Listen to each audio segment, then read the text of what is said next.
knowledge of our government, it was a tremendous shock. As the Fifth Estate was first to report in 1984, the work that Dr. Ewan Cameron oversaw at his Montreal clinic was shocking. Now the story of Cameron's experiments and the victims' struggle for justice have been made into a riveting movie to be broadcast on CBC television this Sunday and Monday nights. For the victims of the sleep room, the horror has never really ended.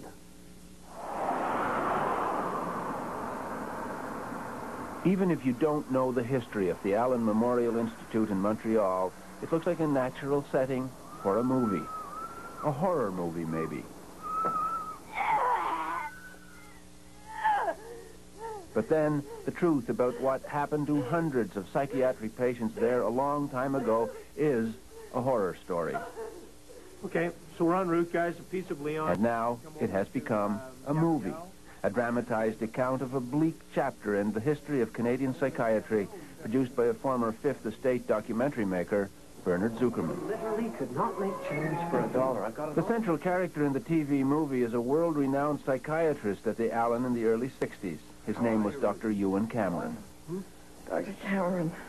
It's the classic story of good turning to evil in its most simplistic terms. I mean, Dr. Cameron started off as someone who was probably one of the most enlightened psychiatrists in the country. But then something happened. And whatever happened, suddenly here is this enlightened doctor, this noble doctor, who begins doing more and more and more bizarre experiments on his patients to the point where he is destroying the minds of hundreds of people.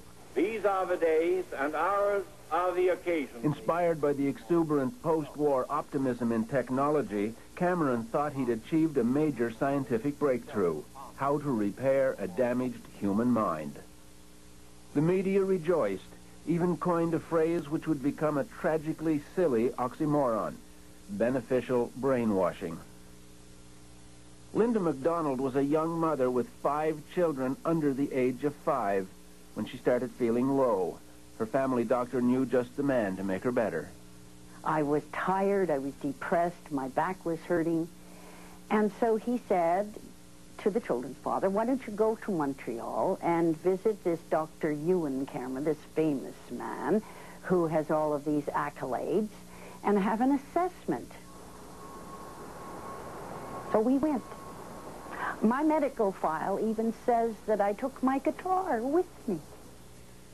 And that was the end of my life.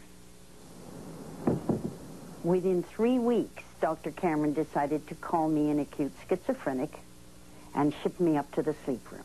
How long did they put you to sleep for?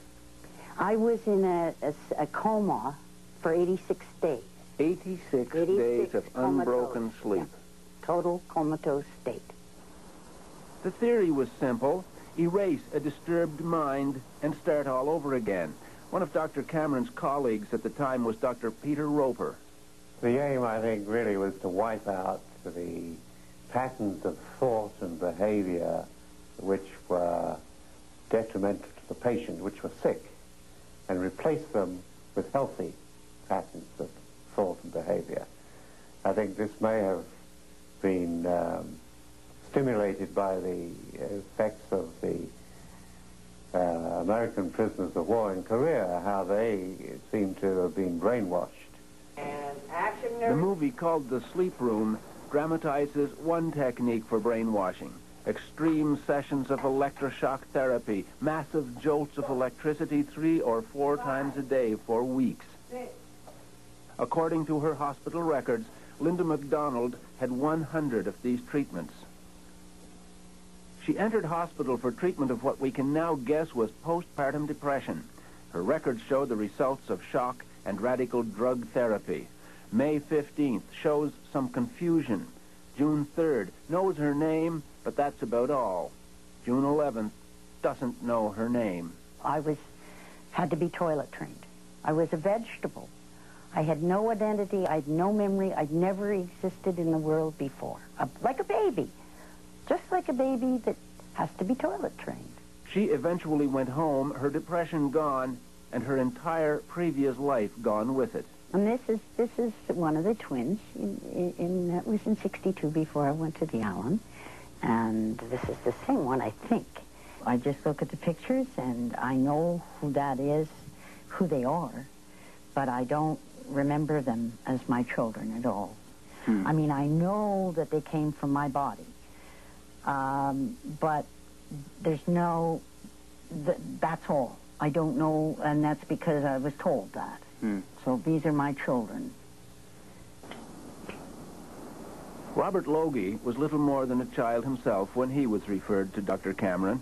He was 18. He had a sore leg.